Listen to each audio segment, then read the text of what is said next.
It's my pleasure to introduce Greg Hager to give the RI seminar. A lot of you probably are aware of some of his work in vision, visual superwing, vision robotics. That work has been highly recognized, and as a result of that, he's now one of the members of the members of the committee that runs the International Federation of Robotics Research. And they do all sorts of important things, so I'm sure that's good. Greg got his PhD in 1998 from the University of Pennsylvania, and the high point of that experience was the 2 years he overlapped with me, and that's where I met Greg. He looks the same then as he does now, and I look older, and so that worries me a little bit.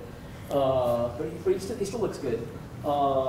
Since then, he moved on to Hopkins, where he's now a full professor, chair of the computer science department, and he's the deputy director of their ERC, which has a title, but I keep calling it the Medical Robotics ERC. So without further ado, I give you Greg. All right. Well, thank you, Howie. Thank you all for coming. It's nice to see many familiar faces in the crowd. It's been a while since I've given a talk here at the Robotics Institute, I think. So my talk today is going to be really giving you a synopsis of work that we've been doing over the last several years. I thought just kind of at a start, I would though kind of give you a little bit of a broader overview. So the group that I have at Hopkins is really broadly interested in how we combine imaging solutions, robotics, and humans in a variety of venues. So I'm going to talk about doing this in the domain of medicine today. We're starting to do work in small manufacturing. You see medical imaging up above, an interactive system for endoscopic 3D reconstruction. And actually the most fun project recently up in the middle is an interactive 3D display that we actually built for the library at Johns Hopkins. So we have decided that if you're going to try to do research that involves human-machine interaction, you should go where there are a lot of humans as opposed to where there are a lot of machines. And so we've put this out in the library. It's a platform that we actually developed for, and we are starting to now open it up to the undergrads just as kind of a creative platform for HCI research. So we've been really looking at a very broad spectrum of applications in the lab. And you know, one of the things I have to say, and I guess I can say this now with the distance of years, although Howie took 10 years off of my distance. He said 98 and it was 88. So you made me 10 years younger. Or made yourself 10 years older or something, I don't know which. Yeah. But you know, the technology that we have today to do these sorts of systems is just remarkable. You know, the platforms for sensing, computation, platforms for robotics. It really has made it possible. For example, that display took us 9 months from conception to actually installing it in the library and having it up and running, you know, complete with our own developed apps that we had done in our lab ourselves. So, you know, the technology is amazing. What's still frustrating, I guess, a little bit to me is, you know, when you look at the sort of technology we've got, on the other hand, if you look at the sort of complexity of applications that we can field robotics in, I don't know that we've actually moved the bar significantly from, let's say, 10 years ago or 15 years ago when we were building robotic systems. On the other hand, one of the things that has changed, and really the genesis of this talk, is we've found other unique and interesting ways of coupling people with robots to solve interesting tasks. And so I'm sure many of you know this is the Intuitive Surgical da Vinci system. It was first offered commercially in about 99, 2000, and it's grown steadily since then. They currently have about 2,500 or slightly more than 2,500 systems out in the world at this point. They're doing more than 300,000 procedures a year. The total number of procedures they performed is about 1.6 million at this point. And what is the value here? The value here is that you've developed a robotic mechanism that is able to, in some sense, go where no human can go with their hands and their eyes, yet it's able to effectively transmit information out of the body in the form of images, and it's able to effectively transmit motion into the body in terms of physical movement to perform surgery. And clearly there's huge value here. So if you look at the market cap of Intuitive Surgical today is about $20 billion. And you know, just to put that in perspective, when Continental Airlines was sold to United Airlines. They were worth $5 billion. So all those people in planes and people that work in the airport, 25% of the value of this company. And they're still on an extremely rapid growth potential. So that's the good news. This is a great application. It stirred a lot of excitement in robotics. At the same time, the bad news is that really a lot of this technology that I just mentioned, connects and computing and all that, has almost no impact in this system. This is really a motion transmission and video transmission mechanism that's used to enhance the ability to do certain types of surgery. And so one of the things I've been interested in is saying, well, how can we now use this as a platform to start to develop new ways to understand how people and robots can interact, perform interesting tasks in the physical world that neither can perform effectively alone. And as I go through my talk, I'll talk a little bit about the ideas that we've developed there. But just to kind of drive that idea home, if you think of the spectrum of robotics, on the one end you've got obviously full automation, where you go and you program a robot and you amortize the programming over thousands and thousands or millions of repetition cycles. On the other hand, you've got the Da Vinci system, and the reason it is the way it is because every patient is different, and so every one is a one-off run. The question is, what's in the middle? And I would argue there are a lot of tasks where, on the one hand, it's something that probably isn't subject to automation. So this happens to be Boeing aircraft refurbishment that's being performed. You can see it's a hand-tied cable harness that's being put together. It would be difficult, perhaps, to automate this fully, particularly at the lot size they're talking about. But at the same time, having humans do it is extremely challenging. Humans are subject to repetitive motion injury. Quality control is an issue. Just getting a workforce that's able to do this reliably is challenging. On the other hand, if you talk about remote manipulation, again, there are ways that we could imagine enhancing pure telemanipulation, particularly when you have degraded information channels or time delay in the system. And on the top was retinal surgery, which unfortunately seems like it's ended. So the idea in all these tasks is that there is an interesting task to be performed, and it's a structured task. So it turns out, and I'll argue this a bit more, that surgery itself is also a structured task. It's a repetitive task. And so if we could somehow come up with a way of marrying what we know about the task structure with the constraints of that task and human intelligence, we could potentially build systems that would be more effective than either a human performing the task alone or cost effective than trying to automate it. We can do it not just in the domain of manufacturing, but if you start to think of home health care or home assistance, for example. I know Colt, this is an area that you folks have been interested in. Again, we don't really need to think about full automation. We really need to say, how do we have humans and robots work together to solve interesting tasks? And I just happened to find this one. So this is the extreme case of a low-tech solution to getting humans and robots work together.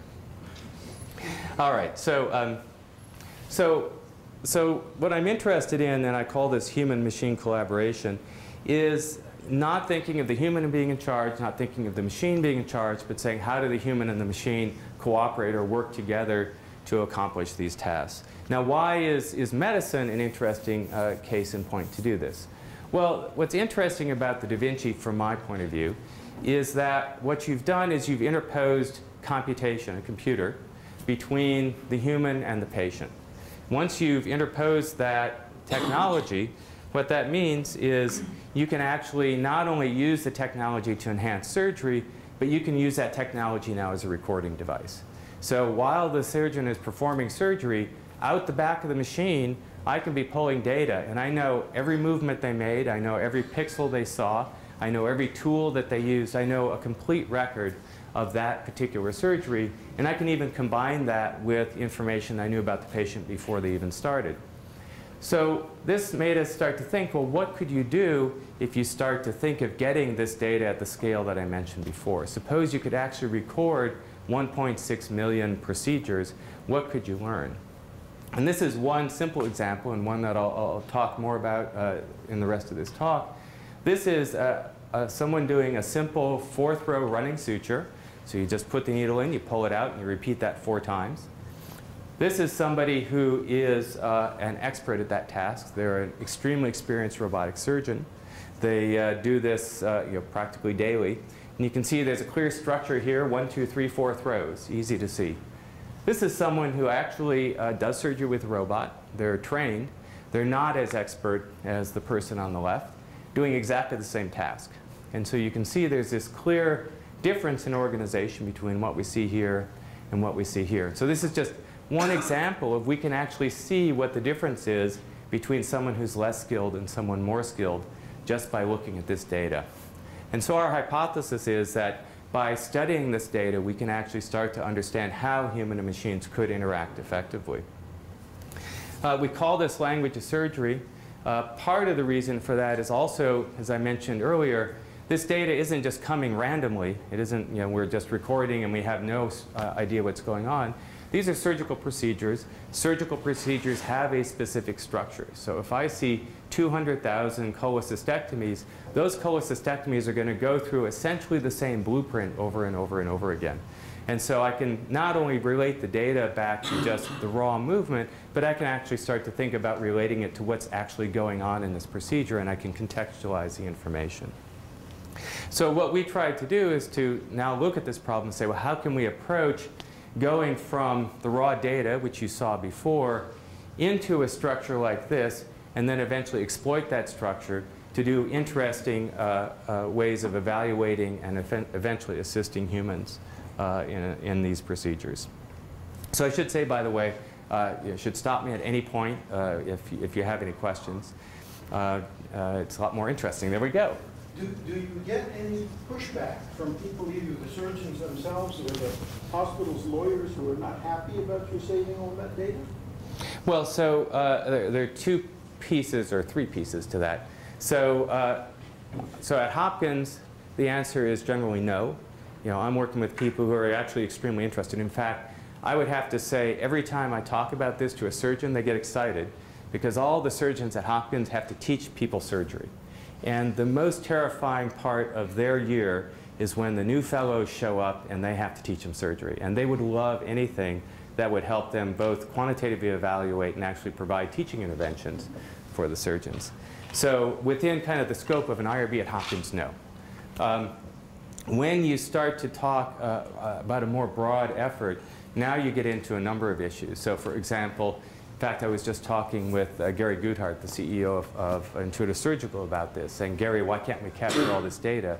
He said, well, one of the issues is legally the hospital owns the data. So yes, you could in principle capture all this, but the data gets encapsulated within the hospital system that it's taken. So you can't federate it the way you'd like. So there may be ways around that, but that's a regulatory issue that you would have to deal with. And then you would have to deal with the societies, of course, if you really wanted to start to exploit this in interesting ways for surgical education. How do you bring that into the societies in a way that, the surgical societies that would be appropriate? But I would have to say I've never gotten any negative feedback saying you really shouldn't do this. This doesn't make sense. It's been very positive.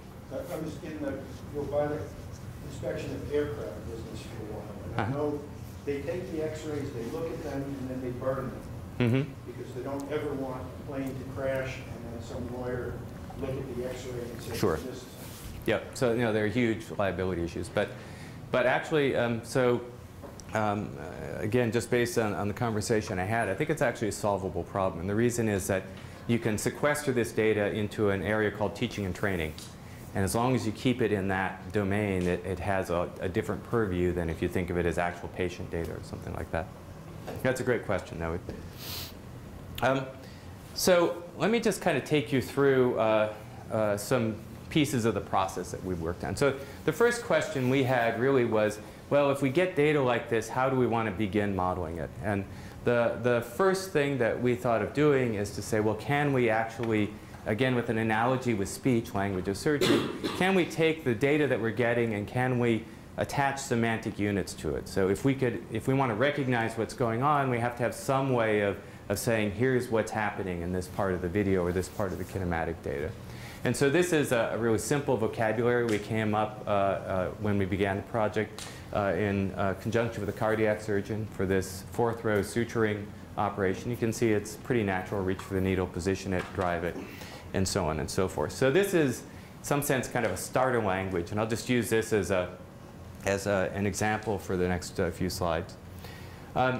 This is what the data looks like. Actually, this is a kind of highly distilled version of the data. So we're getting things like the position of the gripper, we're getting the orientation of the gripper, we're getting the velocities of both, we're getting that for the left hand, we're getting that for the right hand, and we're also getting the gripper positions as we go along. And this, each column is a different individual performing exactly the same task. So this is, you can start to try to see structure, and you can see there's clearly some structure. You see some changes in the curves that seem to kind of mirror each other. But it's still, it's pretty messy. So we have to go somehow from this messy data to recognizing what the action is that's taking place. So we started out just with basic hidden Markov models, classically used in speech. It's a discrete time system with essentially a stationary output distribution. And the idea was to attach a few hidden states to each of those gestures and say, can we simply train an HMM? And then can we actually learn what's going on? So, in classical HMM fashion, you train this on some data, and then recognition is just finding the map solution to the hidden states when you see an unseen data sequence. The initial data we had was fairly limited. So it's just these benchtop trials. So here's my running suture example. We're getting actually, again, the raw data from the robots, a couple hundred variables at about 20 to 50 times a second, depending on the sampling rate at the kinematic level, plus the video. And what we have are several trials per user of doing this. Now, it turns out if you take something like that expert I showed you, and you train these HMMs, you actually can do extremely well. So this is a trace from one of the trials. So blue, if you can't read it, is the automated segmentation. The red dashed is a manual segmentation just by looking at the video.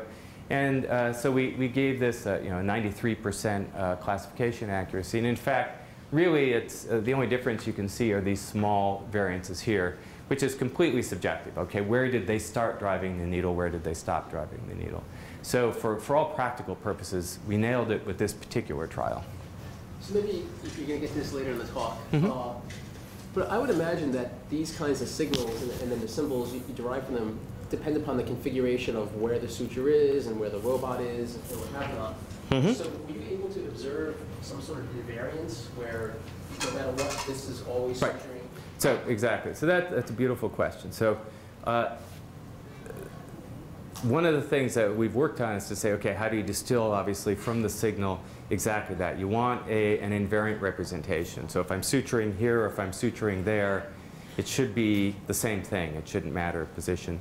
And in fact, early on, one of the things we discovered is that if you just take the mean of all the data, we could actually identify individuals, because every suture was in a different place. And so it was just very easy to pick out people even just by doing really gross statistics.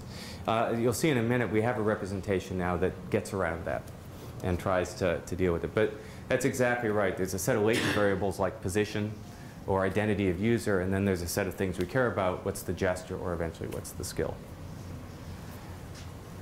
So this was an easy, that was really kind of a chip shot example. So then we got brave and we said, well, let's go to a few more complex tasks. So we'll do knot tying, needle passing, as well as the suturing. And we also looked at a broader range of individuals. So this was a data collection we did just a few years ago and said, well, how well does this methodology work with these individuals? So just to kind of take you through the evolution of that, let me just first make you aware of a couple of things. So the first question is, how do you even validate these? So obviously we do manual labeling. That's our ground truth. And so we do typical leave one out or leave something out, leave some set out, training and testing.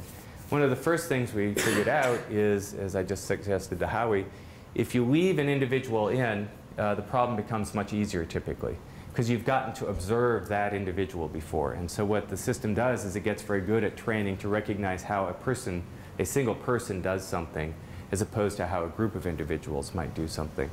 And so to get around exactly this issue, we look at two different setups. So leave one out is just leaving out some trial.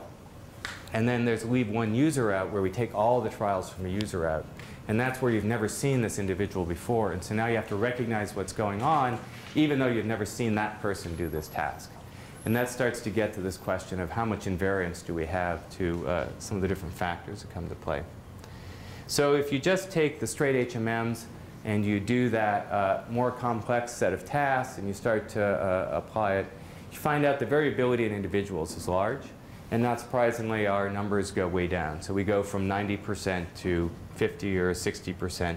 And this is when we get to see the person. So we've actually seen this person do some of these tasks. So that set us off on an odyssey of saying, well, how do we enrich our models to the point that we can actually do a passable job of recognition in these more complicated cases?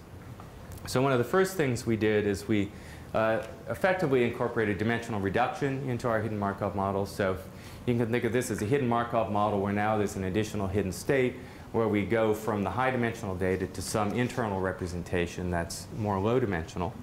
And if we put that into the system, we start to see the numbers head up. So you can see something on the order of 10 to 20% improvement when we've seen the individual.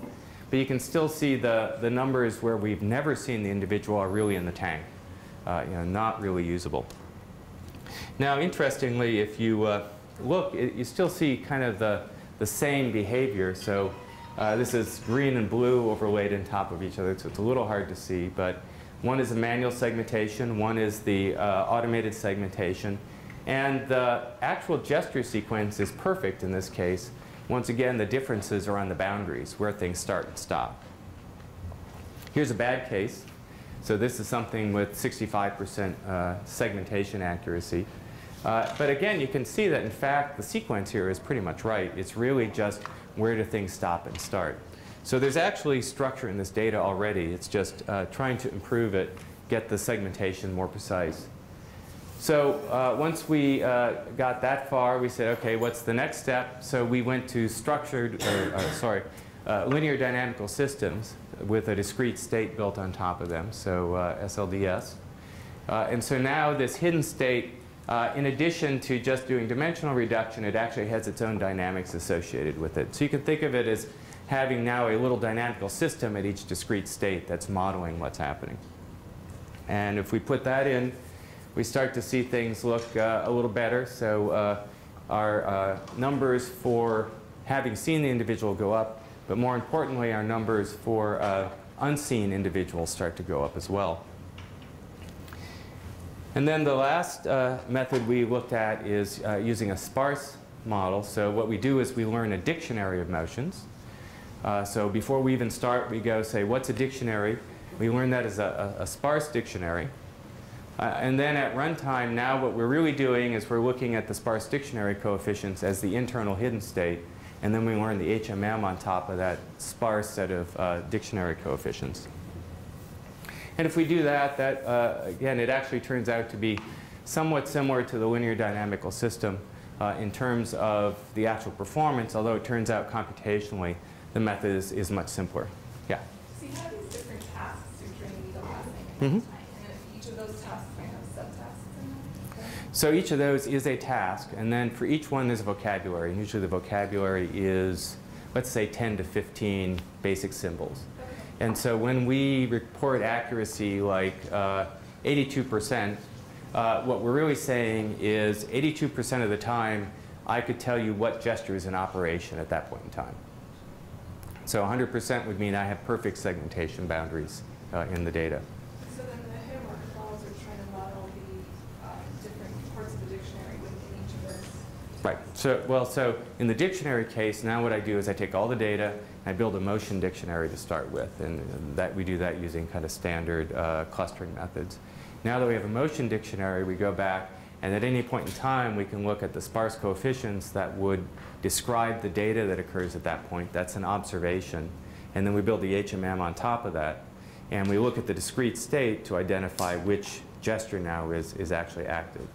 And in fact, we do multiple states per gesture typically, so 3 to 5 states per gesture. So if we have 8 gestures, we might have 40 states in the HMM. And we recognize a gesture really by entering and then exiting the beginning and end state of the HMM.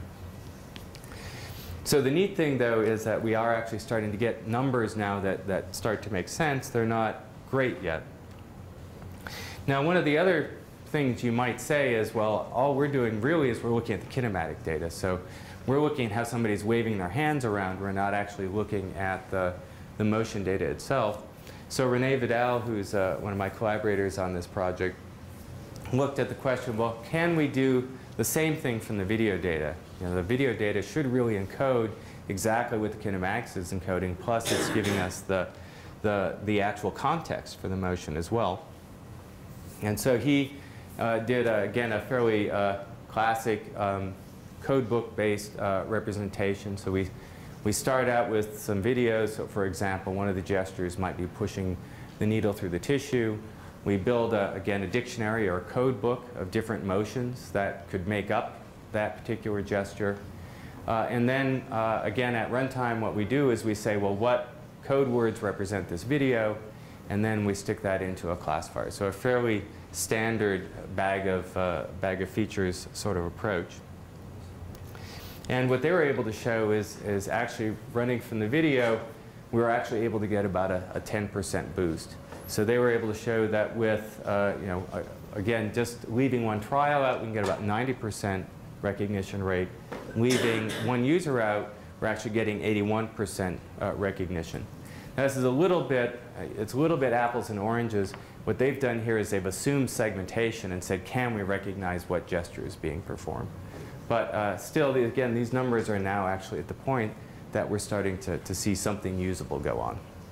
And so from the modeling side of things, this is kind of where we were, I would say, up until about 6 or 8 months ago, is this kind of progression of building these discrete state systems that we could use to build discrete recognizers for gestures. So let me stop for that in a second and flip over to the other side of the equation, which is to say, suppose I can recognize these gestures, what can I do with them? So the motivation that we've had for a number of years is, well, if we could recognize these gestures, we could start then to look at that quality that I showed you earlier. So how do I evaluate how skilled someone is? Presumably, it has to do with how they use their hands. It has to do with what gestures they use. It has to do with the frequency. It has to do with the quality of those gestures. So as many of you probably know, currently in medicine, surgery is taught as an apprentice-style system. In fact, it was introduced by William Halsted at Johns Hopkins in the late 1800s. It was actually imported from Germany. It's a German import from the university system there at the time. But it's graded responsibility. You start out at the beginning, you observe someone doing surgery, you get to do little bits and pieces, and then as time goes on, you take on more and more responsibility until you've done a complete procedure and you're trained. So the way that right now skill is evaluated really is all over the map. It's not like there's a final exam at the end of surgery and you take this final exam and you pass or something like that. There are some efforts to quantify skill. So this is what's called OSATs. It's a structured assessment method where you go and you have different types of tasks that you perform at different lab benches. And there's a formalized grading scheme. So you go through each of these and you get a grade. And at the end, you get an evaluation that says, how effective is your skill? So what we wanted to do is to say, well, let's suppose that this, for the moment, is ground truth. That is to say, let's suppose somebody does this and they give you a grade, but we've actually gotten this data. And now what we'd like to do is to say, can we now use these gestures that we can recognize as a way to start to evaluate how skilled you are? So one way we can do that is we can actually just take what you might think of as your expected skill, just based on your years of training, the amount of time you've used the robot. We can classify people as being more or less expert. So you can think of novices as being people who've never done this before, experts have done it, again, extensively and repeatedly. If you take somebody that looks like an expert and you just look at the sequence of gestures they use, that's an actual graph of an expert performing fourth-row suturing. You can see it's very clean, very simple. They actually don't use a couple of the gestures. Turns out those gestures really are almost never used by experts. They're only used by novices. There are things like I dropped the needle and I have to go pick it up again, which experts do. This is what a novice looks like. And you can see, they can go almost anywhere from anywhere. They'll be in the middle and they have to go back and redo something. They'll do it twice. They'll do it 3 times. Eventually, they'll move on. So clearly, there's a lot of complexity here, a lot of simplicity there. If you just take these transition tables and you do multidimensional scaling and you drop them down to a 2-dimensional space and see how they cluster, you actually get immediately a natural clustering. Experts are living here, intermediates are living here, novices are living down there. So there really is structure in how people learn surgery in terms of how they use their hands and the gestures that they use. Now I mentioned this the structured grading system. So it turns out that's a little bit harder to replicate. So when we do self-declared expertise or nominal expertise based on training, we get to see all your data. And we, in fact, from all of your data, we can get a pretty accurate grading. For some reason, knot tying being a little bit harder than the others. When we go to this OSATS method, everything drops down about 20 points, in part because we're really looking at just one trial and trying to apply a 5-point scale to it, as opposed to a 3-class grading based on all the data that we've seen of you. So probably the most recent progress that we've had in this is we started to look at just a slightly different way of thinking about this. And that's why I said, what I showed you early on, still work in progress. It was kind of where we were about 6 months ago. So for about a year, I've been walking around. Every time I go to our language and surgery meeting, I grump to the graduate students that things aren't right. And in particular, what's always bothered me is I feel like the way we were using the data was wrong. So if I think of speech analysis, I don't give somebody the raw waveform and say, do speech analysis from this. The first thing I do is I do a coding on that speech signal. And that's where I start actually doing speech analysis. So I was looking for a coding method. And this is actually very recent work of a grad student, Narga Samiti, where she came up with a coding that actually gets to the question you asked. Namely, what you can imagine is I have curves going through space that encode the tool position. What I really want to know is just something about, well, what's the direction of movement accumulated over time? So what Nargis did is said, well, look, at any point in time on a curve, I can build a Frenet frame. I know the tangent, I know the plane of curvature, and then I can erect a binormal. Now I've got a coordinate frame, and in that local coordinate frame, I can say, well, where's the tool going? And I can discretize the direction the tool's going at whatever level I want.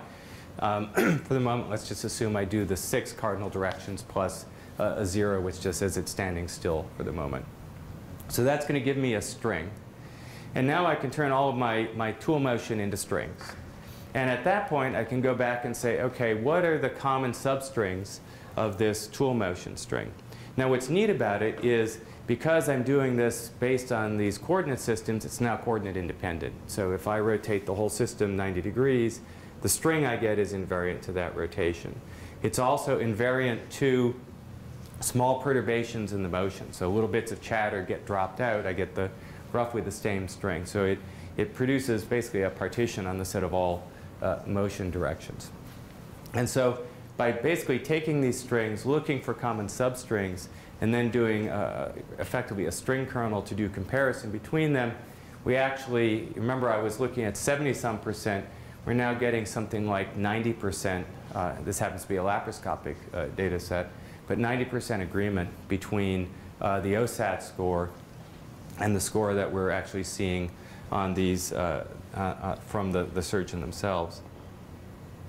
Just another thing that we played with in this, I'll just throw this up because I know there's some motion planners in the audience, is we actually combined it with a little motion planner that computed an optimal trajectory for this particular task. It's a laparoscopic task. So we could compute, it's a constrained trajectory, and then we can measure the distance between any individual and the optimal trajectory. And in fact, to get the highest performance, we do both the DCC, the discrete coding, and we also combine it with this distance, because experts tend to converge, it turns out, to an optimal trajectory. That was laparoscopic, just to put it back in terms of the data sets we were looking at before. So on that data set where I was getting kind of low 80s, we immediately jumped up to 87% classification. And we also have tried it now in a much larger data set. This is a data set of 14 individuals, and we have a 28 gesture data labeling, and we're still getting in the high 80s. Yeah? For the previous slide, when you said that you have an optimal trajectory from a motion planner, how do you ensure that the optimal trajectory is close to the expert? Because what humans are optimizing might be. Yeah, exactly. So the answer is we don't know. We just tried it, and it worked really well.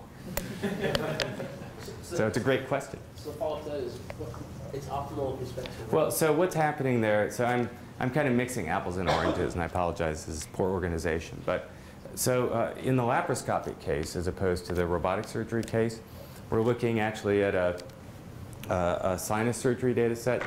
So they're actually moving a tool through the sinuses, which provides a lot of constraint. And so the energy solution is minimizing the pressure applied to tissue as you move the tool through the sinus passage. And so it's actually a pretty reasonable assumption that experts, what they actually learn with time, is how to move the tool so they provide the least amount of injury in order to get where they're going. And the actual task in this case is you take the tool, you're outside, you have to move in, find an anatomic target, and then move the tool out again. And so there's a lot that has to do with your basically ability to move efficiently to a target and at the same time not provide injury to the tissue. And so the motion planner effectively tries to optimize or minimize the amount of pressure that's being exerted. So this is to do it automatically, or? No, that gives us a reference trajectory. So we've got the preoperative CT, we do the motion plan, and now we can compare their tool path, which is registered to the CT, to the optimal trajectory, measure the distance, and that gives us a number. So, I mean, wouldn't it be just easier to get from expert as you were doing the previous stuff? We thought about that too. This seems to work better for some reason. I mean, we could average the experts and come up with some nominal expert trajectory too, I'm sure. Partially I put it in there just because it's motion planning. I figure I'm at the Robotics Institute, I should do a motion planner, right? So this is actually, this has been, I guess, the closest thing that I can say I've had as a breakthrough in the last few years, is suddenly we're finding this method which is actually fairly easy to implement. It applies to the laparoscopic surgery. We've applied it to the robotic surgery. One of the things that we're now looking at is actually doing simultaneous skill and gesture recognition, and we're still not where I'd like to be on that, but again, on an unseen individual, we're doing both joint skill and gesture, and we're getting now in the, again, 70% range on the data set we've got. And if we go to actually having seen the individual, we're up in the mid to high 90s in many of these data sets. So it's a neat method that we're continuing to explore. And as I said, we're actually now broadening this. So I've been talking about robotic surgery, and I introduced this idea of having laparoscopic data. We're actually doing open surgery, so this is septoplasty. It's a nasal procedure. We're gathering data, and we're also getting data now out of the simulator that Intuitive Surgical now sells with the Da Vinci. In fact, this is kind of a neat study because we're doing both side-by-side tasks, physical tasks and simulated tasks, but also we're doing side-by-side simulator data and live operative data. So we've got a simulator down in the med school. They come in, they use the simulator, we get the data on them as they use the simulator, and then they go into the OR and we get the same data on this, or the data on the same individual as they go into the operating room. And so we can start to look at the correlation between skill metrics and simulation and actual metrics we produce in the operating room. So kind of continuing along this line, so the idea was to say, well, first, can we model these signals? And we've looked both at the hidden Markov models and extensions and now the DCC. we started to look at skill evaluation, saying, well, can we actually tell how skilled people are with these methods? So the next obvious thing is to say, well, could we somehow reflect this back to improve education? And so this is just one simple little example of how you can do that. So what you can imagine doing is this. So this is our 4th row suturing operation once again. And this is 2 experts. It happens to be 2 different experts. And what we've done is we've, in this case, used the SLDS models. So we've taken each of their data, we've trained up on this task, now we've run the data through the model so we get a discrete set of gestures. And now we can align the video based on the gestures. So if they're doing the same thing semantically, then the video runs together. If they're doing something different, one video has to start or stop, basically playing out the edit distance in the video. So what you can see is, experts really kind of converge to doing about the same thing. And they do it at about the same pace, and it's all very similar. There's actually not that much interesting differences to see here. But if you go to an expert and a novice, things get more interesting. I'll let you guess who the novice is. I don't think it'll take long.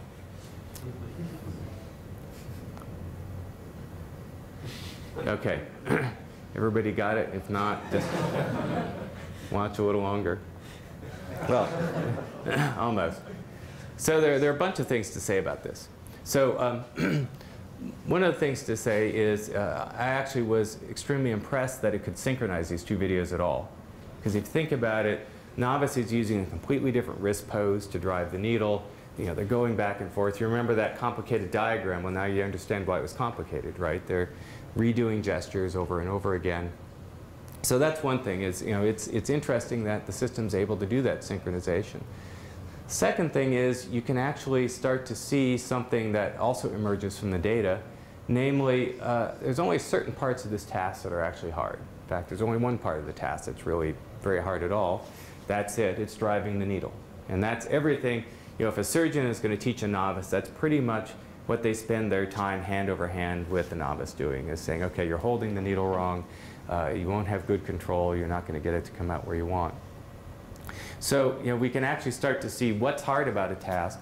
But then the last thing, of course, is now suppose you're this novice and you see this video. It doesn't take you very long to figure out what you're doing wrong. And so you can actually start to think about building training tools where you've got an expert in a bottle, as it were.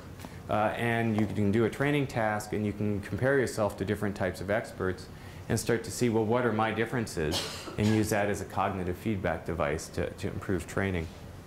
And in fact, right now we're just in the process of trying to deploy this down in the School of Medicine at Johns Hopkins as an experiment and seeing if we can actually improve their training curriculum.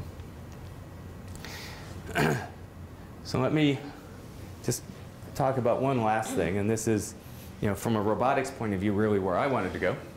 Namely, okay, we've got data. We've got a few different models for data. We can recognize what's going on with some level of accuracy. Now we'd like to say, well, could we do something beyond just teaching people better? Could we actually get the robot involved? And so this is some work that Nicola Podoy did, where we have someone performing a task like this 4th row suturing operation. We get to see all the data. This happens to be on a single individual, so we can tune ourselves up for that person. And once we've built the model, we can start to go back and say, well, what parts of the task are hard that a human needs to do, and what parts of the task are easy that maybe the robot could carry out themselves. And if you do that, you get something like this. So this is just heading off once again for 4th row suturing. And you can see that big PB, which stands for probability. And what's going to happen is it's going to recognize that the needle's been driven, and suddenly the robot automates the needle passing operation. You pick up the needle again, and once again the human takes over and starts to do the task. And all of this is done from data except for the choice of what's automated and what's not automated. So the recognition is happening from one of those hidden Markov models. The trajectory is actually being done by averaging. So we simply take the trajectories in this case and build an average trajectory for that person. And then they play off and go do it again. And what Nicola is just illustrating in different ways is it's very robust, again, to things like if you drive the needle 2 or 3 times, it still can pick up and decide what you're doing. And so this is really the first chance we've had to do true human-machine handoff to do this sort of interesting task. Can you show that video again and just say when the handoff is happening? Sure. I can do anything you'd like, Howie. Thank you. Well, within reason, at least. I know you. So right now, he's just moving around in space. He's driving the needle. As the needle comes out right there, see the probability goes up. It realizes he's pulling the suture. And so that little red trajectory is the indicator to the operator. It's going to play that trajectory back. And at that point, the operator's hands don't have to move. The robot actually fully automates the pull of the suture and moves back over to do the handoff. Handoff is done by the human. Human drives the needle. And now it's automatic. And now it's automatic. And then right there, it switches over to manual again. So I have to ask, though, in the previous video, what was seen clear is that what the novice was making the mistake of was gripping the needle wrong. Mm-hmm. And yet here, you still leave that manually, then that in some sense could make the most difference. The Right. robot could essentially do the grabbing, and hopefully the human could Right. learn from that. Right. Sure. That would make the most difference. That would make the most difference. So the weakness of all this, of course, is I don't know where the needle is in the hand.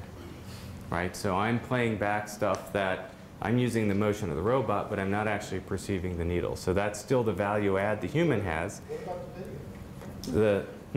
The video. Right. So that's something we still have not been able to do, although I'll show you. Wait, 2 slides. I have a question. Yeah. Are we trying to take the load off the expert by taking the easy parts away from him, or are we trying to turn the novice into an expert by doing the hard parts for? Right now, this would be taking the load off the expert. I So mean, that's what we saw. right. So Chris's question seemed to be aimed at the other goal. right, which is can we make a novice an I expert? want to do the golf swing teaching, where the Yep. exoskeleton So- shows you where the sweet spot is. Right. Because you can't find it yourself. Unless you're guided there. What do you need Right. to learn if it can just do it? That is so deeply philosophical. I don't want to learn to Why golf. have doctors? I just want to win. Why have humans? I totally agree. So one of the things we've talked about is, yes, couldn't we just give you like a virtual fixture, for example? So the novice comes down, and now what happens is instead of you got to do it, we give you a virtual fixture, and you drive the needle perfectly. Electric shock or buzzer. Yeah, we've talked about that too. The IRB didn't like it. But so we could do that. The problem, and this is really, I think, where now really most of our research is so how do you, this is something we talked about earlier. If all I was doing is trying to teach a robot to dance, in some sense, once I've observed people do enough dance moves, I know what they look like. When you start to do things like driving suture through tissue, there's an interesting physics in the world. And we still don't know how to capture, observe, and then learn about that physics. At least I don't. You might. Can I ask another question? Of course. So you made it seem like all this stuff is obvious. Mm-hmm. Two of you. To my understanding of suturing is one of the really key things you don't want to do is sew the underlying tissue to the skin. Right. And that's relatively subtle.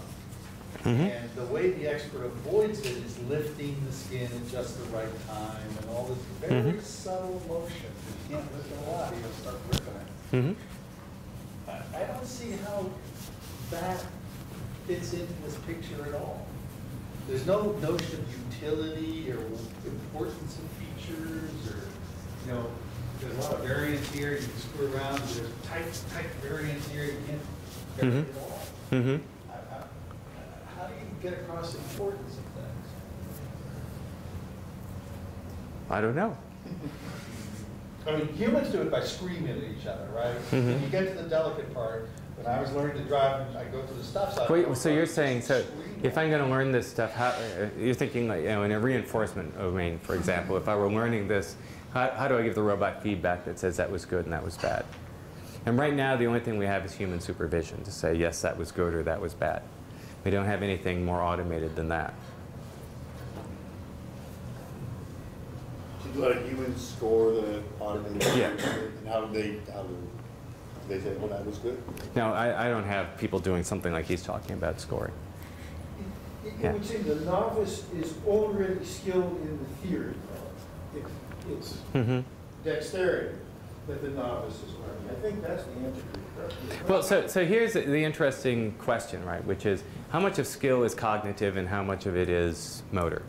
And most surgeons would say, you know, and I'm capturing nominally motor, maybe a little bit of cognitive. They would say it's about 75 cognitive and 25% motor. So right now we're working on the motor stuff, which you got to have because you can't do the rest if you don't have it.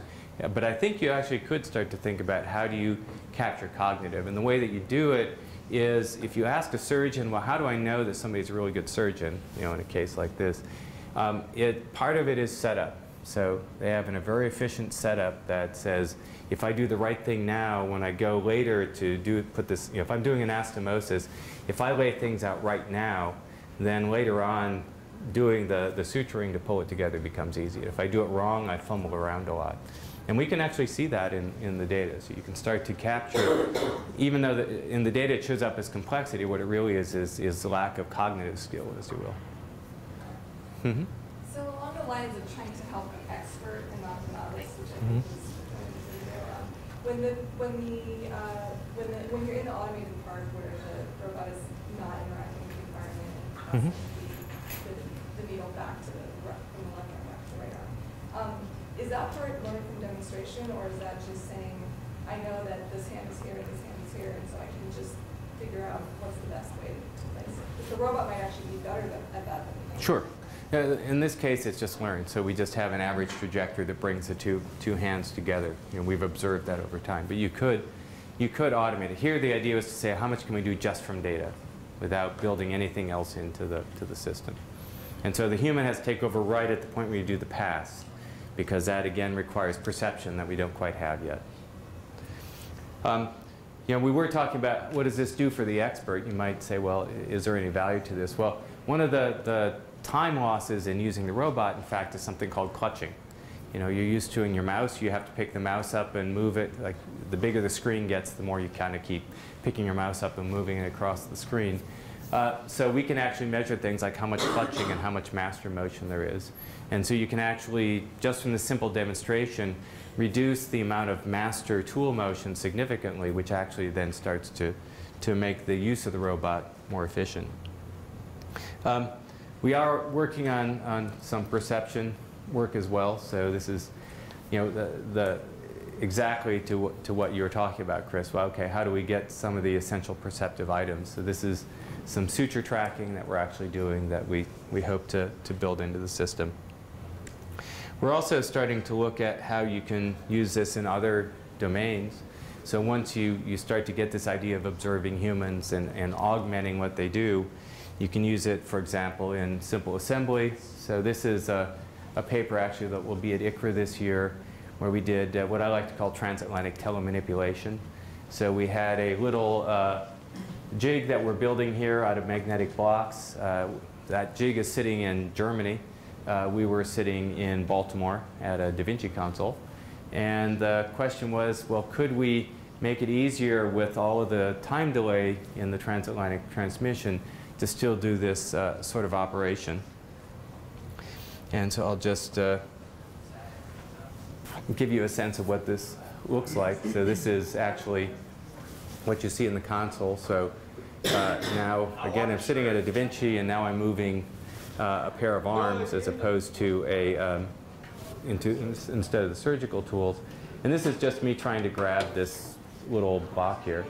And you can see there's a lot of backing and forthing and poking, and it's because of time delay. So every time I move, I'm sitting there trying to decide if my motion did the right thing or not. You can also see when I grabbed it, there's a big motion of the block.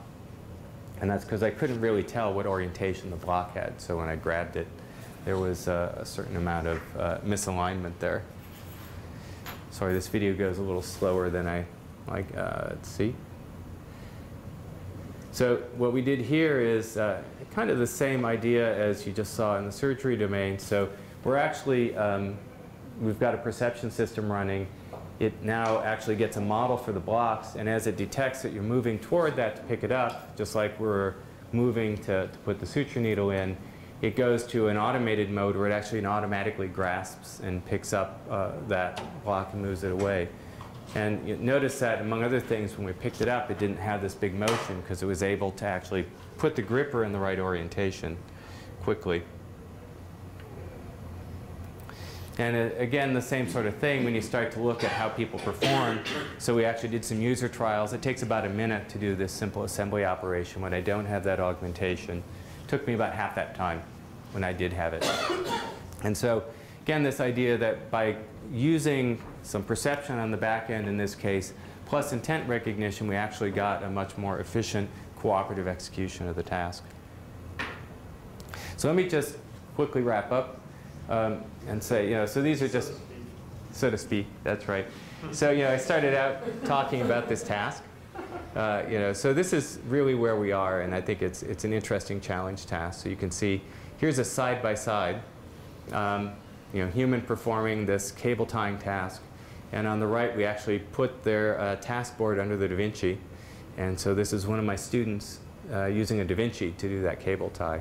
You can see, among other things, he has to use all 3 tools on the Da Vinci because he doesn't have multiple fingers. And so some of the things you can do with your fingers, you just got to add a 3rd tool for.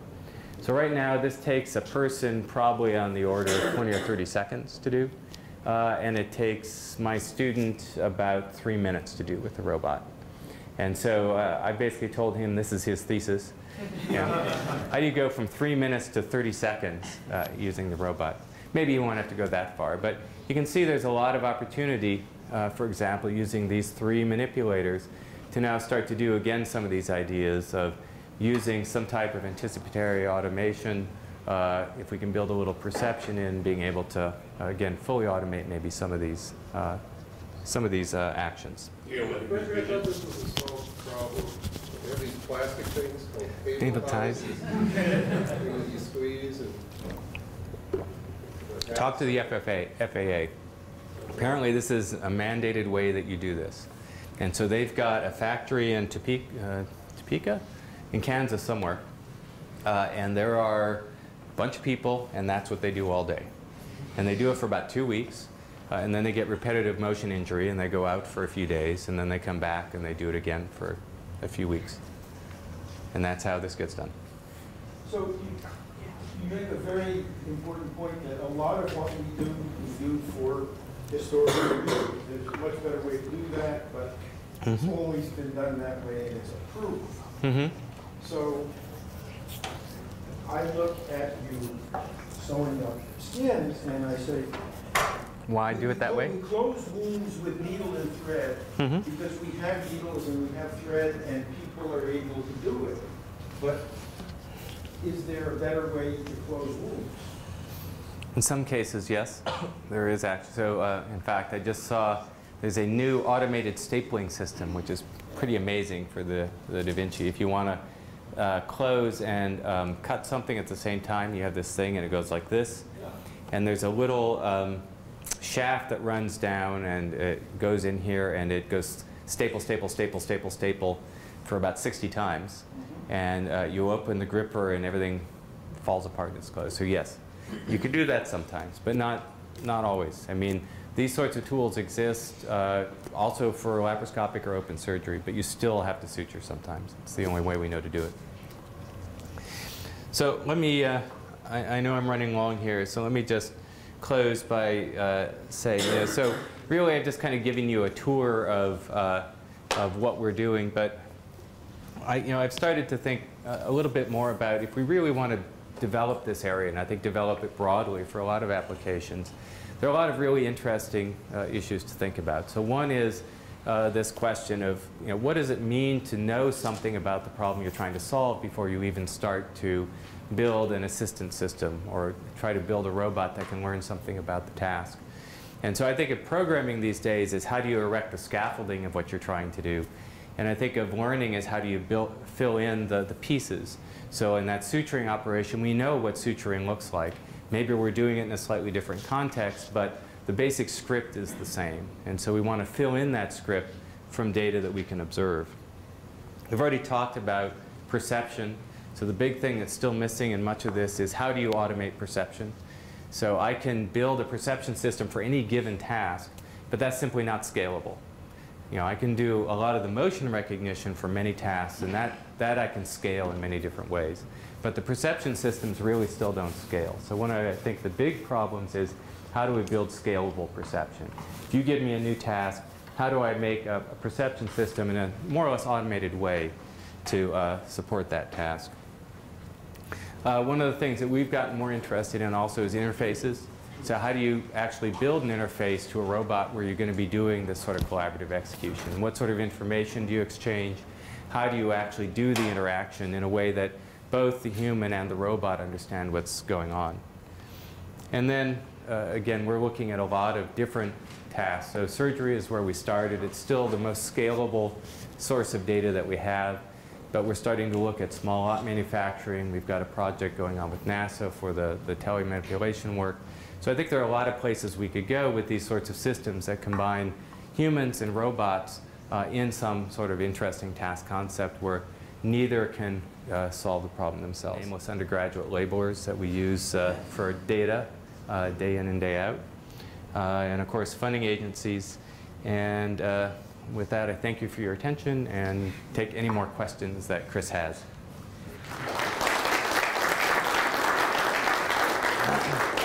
Surgery, it's extremely repetitive. Like, think of blunt dissection. So you will, if you're doing, like if you're going to the kidney, for example, I actually watched a kidney partial nephrectomy one time. They spent about 45 minutes doing blunt dissection. What's blunt dissection? You reach down, you tense some tissue, you kind of pull it apart, and then you reach down and you tense some more tissue and you kind of pull it apart. And every now and then there's a blood vessel, and you know not to go tent where the blood vessel is and pull it apart, because then you'll get blood all over the place. And so you kind of work around it. And actually in this particular case it was a fellow who was learning this. And so they were going away for about 15 minutes, and finally the attending surgeon kind of looked at him and said, well, I don't know where you're going, but the kidney's over there. And so he redirected and headed off in that direction.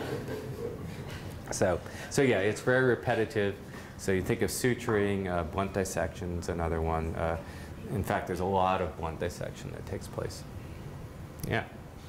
So shouldn't we be emphasizing how to teach people how to handle screw-ups rather than how to do things? Yep.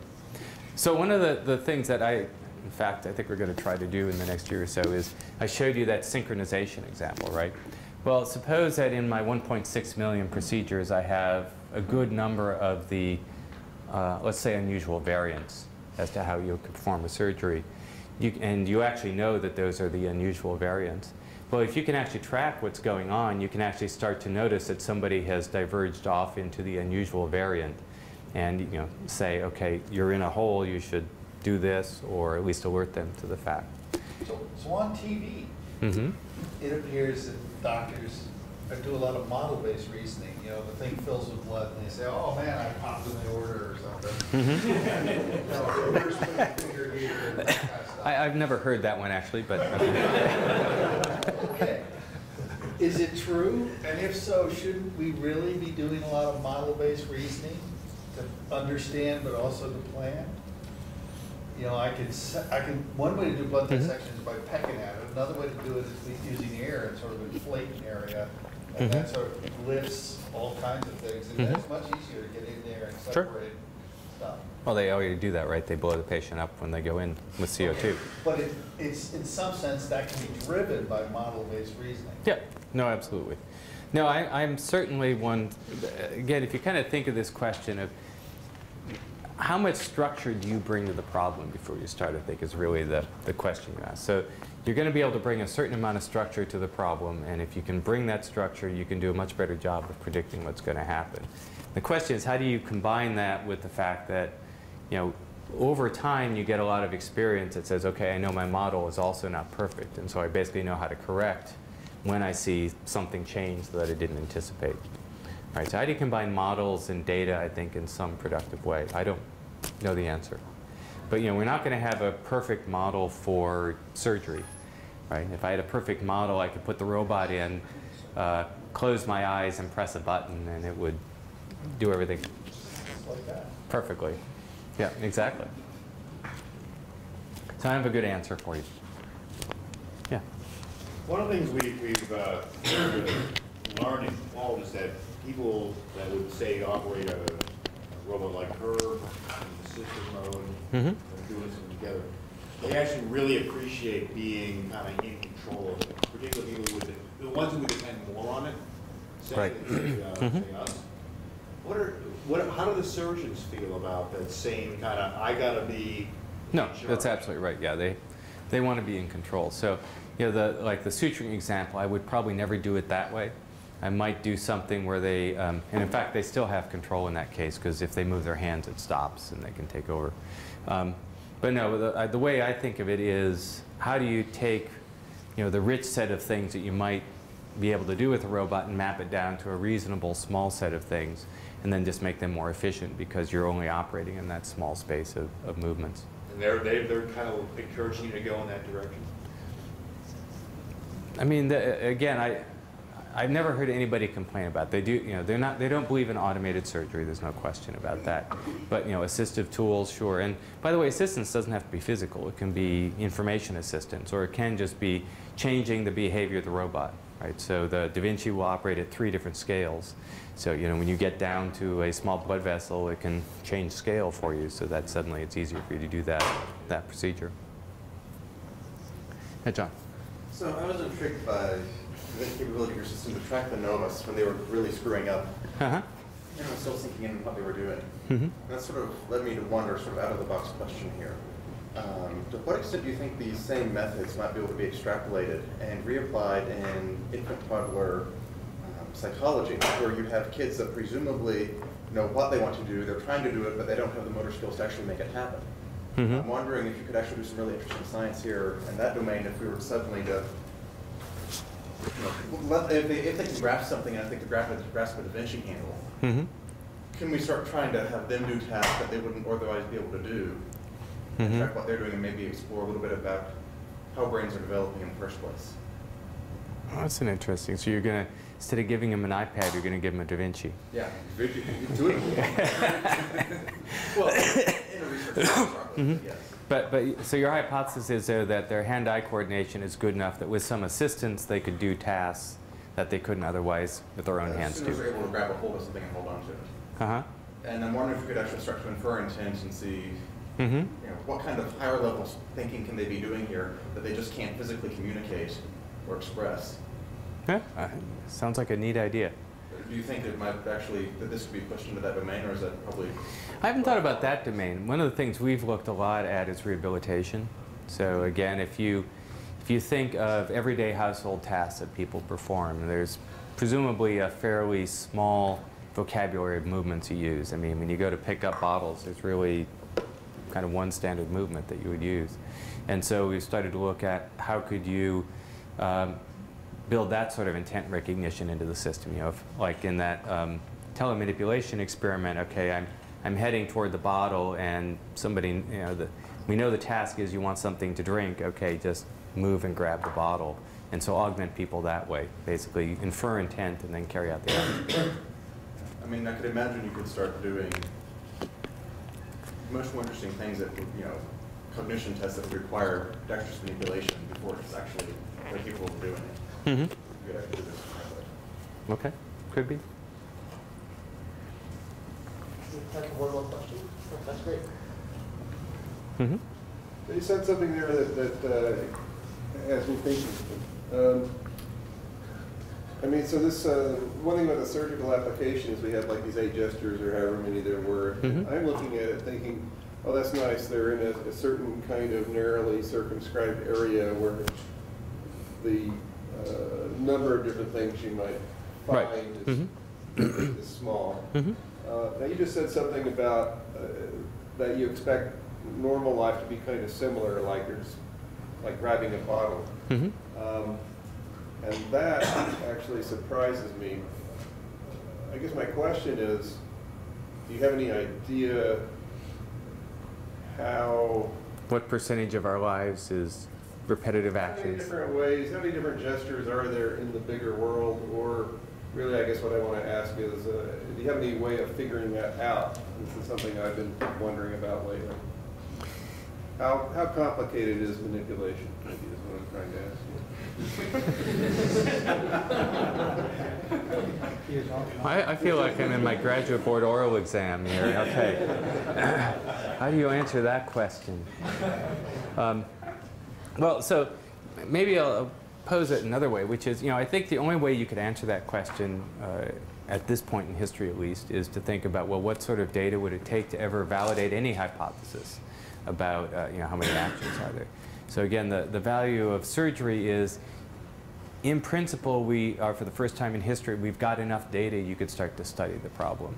So I guess the question would, to me, would be, at what point will you have adequate data you could start to look at that question in a quantitative sense? I mean, other than that, it's just, it's a social science study in some sense to say what are the gestures people use. But it might be very interesting to instrument people over the course of, a month or something and see what you could learn about exactly how many things are that they do.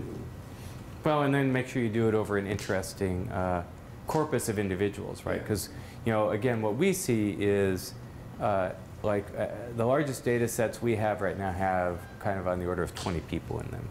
And at 20 people, we're starting to see convergence in terms of we're starting to span the space of how people happen to do, in this case, these surgical tasks. So you might want to also start to look at, well, what's the number of people you would need before you would start to say, well, I've seen the interesting variations of motion that people go through. And I would guess it's not huge. Probably, it's tens or hundreds of individuals. It's not thousands or millions of individuals. But that would be a really neat study. I mean, we've got the technology at this point, right? So I think I might disagree with that. I'm not sure you see the same things when you're looking at somebody at a blacksmith versus a cook. But well, it's one of the things to look into. Well, but again, I guess, yeah, so you want to circumscribe it. But on the other hand, I bet if you looked at 10 blacksmiths, they probably use a lot of the same manipulation skills, or 10 cooks. Let's focus on hockey players. Are they like surgeons? Or are they like blacksmiths? Are you worrying about just what they do with the puck, or what about the fighting? Yeah. Fight is part of the puck. I think for average people, your motor vocabulary is dominated by cooking and eating. That's the most interesting thing you probably do all day. It's the most interesting thing that you want to talk about that you think. Well, yeah. Moving right along. Okay.